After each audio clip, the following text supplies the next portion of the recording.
Hi guys, hope you're doing well. Welcome to my YouTube channel. So in this video, I want to explain how to read EKG stepwise and very quickly. If you like this channel, please subscribe my channel and please tap the button below in order to get notified whenever my new videos are being published. For stepwise reading of an EKG, first we need to check the name and standard of the device, name of the patient written on EKG paper, and name of patient that we are checking its EKG. Sometimes it happens these two names are not matching. It means that wrong EKG is for another person. The next is standard of the device. For checking your row quickly, we need to see 25 millimeter per second paper speed and 1 millivolt, which is voltage calibration of the device. Or for checking your row quickly, we need to see 1 small square width and 2 small square height for our diagram. Next step is to check the rhythm. For that purpose, we are asking 5 questions from ourselves. Number 1, do we see any P wave? Number 2, are these P waves similar to each other? Number 3, direction of P waves are correct or not? What do I mean? It means if we see positive P wave in inferior leads 2, 3, and AVF and negative P wave in AVR, that's a correct direction of P wave. Next question, do we see QRS complex after each single P wave? And last question, what is a heart rate? Normal sinoatrial node rate must be between 80 to 100 beats per minute, but we have also different rates. Atrial rate 60 to 80 beat per minute, junctional rate 40 to 60 beat per minute, and ventricular rate, which is about 20 to 40 beat per minute. Next step is to check the rates of our EKG. Do we have regular or irregular rates? Next step, morphology of our P waves, which is our first step. Okay, for checking morphology of P wave, first we have to know what is a normal P wave. Normal P wave has 3 small square width and 2.5 small square height. What other variants exist for P wave that are being considered as pathologic P wave? Number 1, pulmonale P. Number 2, mitrale P. Pulmonale, mitrale. These are Latin words, that's why are being pronounced like pulmonale and mitrale. Pulmonale P wave is a tall P wave. What do I mean? It means more than 2.5 small square. And mitrale P wave is long P wave. What do I mean? It means its width is equal or more than 3 small square. Pulmonale P wave actually shows changes in right atrium, and mitrale P wave shows changes in left atrium. The next step is to check PR interval. PR interval starts from beginning of P wave till R in QRS complex. Normally it's about 3 to 5 small square.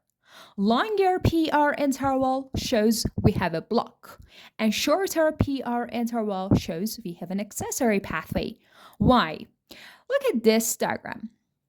So in this picture I've drawn in my paper, you can see P wave start. Actually, P wave shows the polarization of atrium. So usually normal waves starting from SA node actually goes in different direction and reach to AV node, and then when they gather, all of them, they gather in AV node, they have a delay in AV node, and then from AV node it passes to ventricles. Yeah, but what if these waves have another wave, accessory pathway, and they come real quickly in this way? Instead of having delay in AV node, they are real quickly comes from this accessory pathway. That's why it makes a shorter PR interval. And look at this. Whenever we have actually a block in AV node, then it takes longer time in AV node or in our junction to pass all these signals, all these depolarization to ventricles. That's why we have longer PR interval, and so it represents a block. Next step in reading an EKG is to check for Curious complex. In checking Curious complex, we need to check three things first. Whether our Curious complex is wide or narrow. It has normal voltage, low voltage, or high voltage. And, of course, morphology of Curious complex in detail. So normally our Curious complex must be narrow, but sometimes it happens that its width becomes equal or more than 120 millisecond or 3 small square. Why this happens? Because of these reasons. Sometimes ventricular rhythm exists, bundle branch blocks, accessory pathways, pacemaker rhythm, or metabolic disorders such as acidosis, hyperkalemia, so all these things make a wide Curious complex. Next step is to check for voltage. When we are facing an EKG, we doubt about low voltage or high voltage. For checking low voltage and high voltage, we need to know the criteria for each of them. For low voltage, if we consider the whole length from the lowest part of our complex to highest part of our complex, if this distance, if this height between is about 5 small square in limb leads and about 10 small square in precordial leads, this means that maybe we have low voltage, but we have to have this criteria in at least 5 out of our 6 leads. Sorry, 4 out of our 6 leads. What are the reasons for our low voltage EKG? Maybe obesity, maybe pericardial effusion, sometimes heart failure, which causes severe myopathy. And last one, COPD. In general, whatever exists between our leads and our heart, so it's an obstacle like fat pad in obesity or any kind of effusion, pericardial effusion, and also lung diseases such as COPD. When we doubt about high voltage, we have to know its criteria. For high voltage, we are checking dominant wave. Please pay attention. In low voltage, we were checking whole Curious complex. But for checking high voltage, we are only checking dominant wave. Okay, if our dominant wave in limb leads is equal or more than 20 small square height, or in pericardial leads equal or more than 25 small squares, and we see this criteria in 2 to 3 leads, so that's a high voltage. And high voltage can be seen sometimes physiologically in young, slim individuals or in teenagers, but sometimes pathologically, like in hypertrophy of ventricle and most commonly LV, because LV is our dominant ventricle. And so whenever we see high voltage Curious complex, we have to look for LVH. We must check for LVH criteria too. Next step is to check the morphology of Curious complex in detail. For checking each wave in Curious complex, first we are starting with Q wave. Please have it in mind that the first negative wave in our EKG is Q wave. So the first negative wave is being called Q wave. Q wave can be seen physiologically or pathologically. Physiologically, we expect to see physiology Q wave in lead 1, AVL, V5, and V6 sometimes. But pathology Q waves can be seen in ischemia, myocardial infarction, amyloidosis, or HCM. Okay, what is a pathology Q wave? Okay, what is pathology Q wave? When the depth of our Q wave is equal or more than one quarter of its simultaneous R wave, or its width is more than one small square, and we can see Q wave in at least 2 leads, so that's a pathology Q wave. Also, please pay attention, QS is always pathologic. For checking pathologic Q waves, we need to check the leads in group. 1 and AVL, 2, 3 AVF, V1 to V3, and V4 to V6. Next wave is R wave. First, we have to check its morphology, then its progression in precordial leads. For morphology, we expect to see R wave larger than S wave in leads 1, V5, and V6, I mean left leads. So we expect to see this view in left leads, and in right leads, we expect to see S larger than R wave or R smaller than 6 millimeter, which actually makes such a nice view in our EKG. And pathologic R wave represent RVH or right bundle branch block. What do I mean from pathologic R wave? It means if we see R larger than S wave in our right leads, it means either we have a right ventricular hypertrophy or we have delay in depolarization of our right ventricle, so we have right bundle branch block.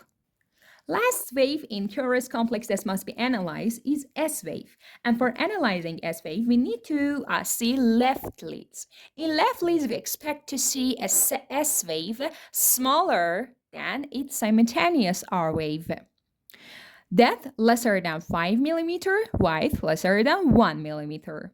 So pathologic S wave, that its depth is more than 5 millimeter, represent RVH, and width, if it's more than 1 millimeter, it represents right bundle branch block.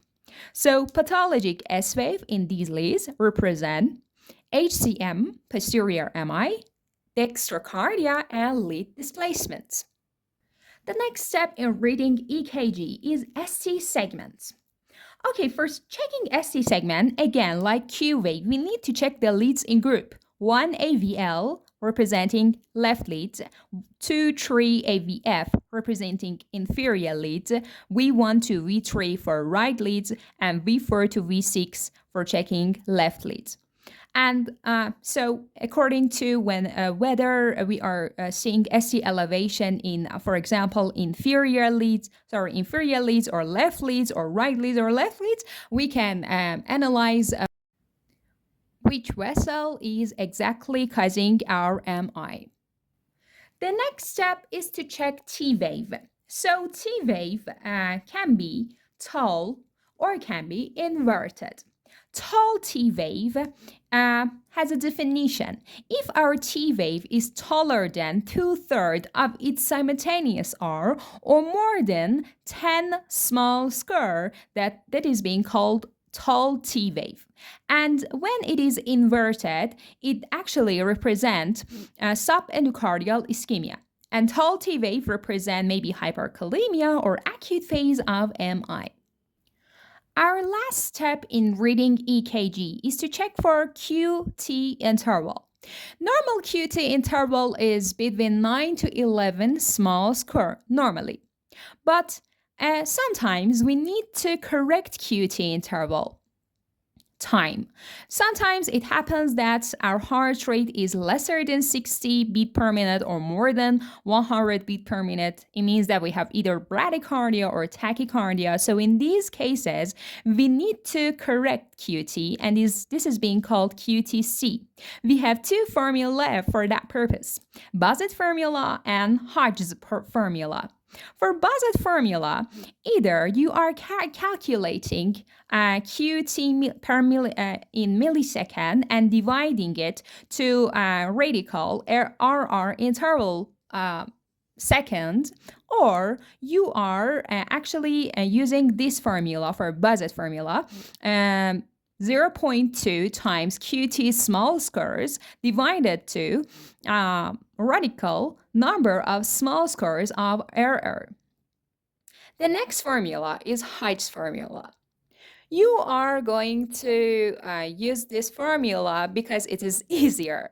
So heart rate minus 60 times 1.75 plus QT millisecond. For example, our heart rate is about 98 and our QT is 400 milliseconds. 98 minus 60 is about 38 times 1.75 plus 400 is about 466 and half milliseconds. Then if you divide it divided it to 40 milliseconds, it's about 11.6 small square, which is a bit more than this normal QT interval. Okay, why QT interval is important? Because it can show different things to us.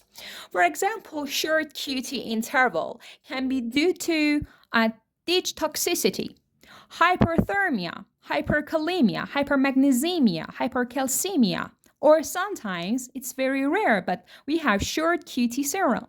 And long QT interval can be due to heart failure, myocardial infarction, bradycardia, many medications such as antibiotics, especially macrolides, antidepressants, antiarrhythmia, and etc. Hypokalemia, hypomagnesemia, and hypocalcemia. For memorizing these for QT, you have to know that potassium, magnesium, and calcium are in opposite pole to QT. So if QT is increasing, these ions are decreasing, and vice versa. If they are increasing, so QT is decreasing. So if we have shorter QT interval, it means that we have hyperkalemia, hypermagnesemia, hypercalcemia, and vice versa. Thanks for your attention. Hope you liked this video.